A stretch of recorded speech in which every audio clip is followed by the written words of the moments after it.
jouer une Titleist Pro V1. Voilà, avoir l'opportunité en plus d'essayer des prototypes donc, qui sont aussi essayés sur le tour en ce moment, c'était vraiment très sympa et agréable.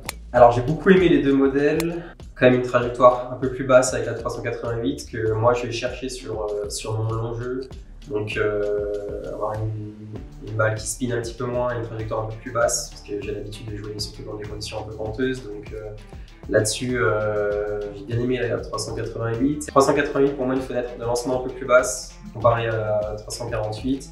Du coup on a eu la chance de tout essayer, donc ça c'était très intéressant, du driver au fer moyen, à la petite approche et au petit jeu. Et tester à l'aveugle, ça nous sortait aussi un peu des préjugés marketing qu'il y a autour des produits, où avant même de l'essayer, en écoutant les discours, on sait que le toucher va être plus doux, plus ferme, que c'est censé avoir telle ou telle trajectoire et réagir de cette façon. On sait que c'est des prototypes, c'est des balles qui risquent de sortir dans le futur. On a pu voir aussi des pros les utiliser à peu près en même temps que nous. Donc forcément, quand on a l'expérience que vivent les meilleurs joueurs du monde au même moment, on se sent privilégié et ça a été un vrai plus et un moment très sympa de se tester.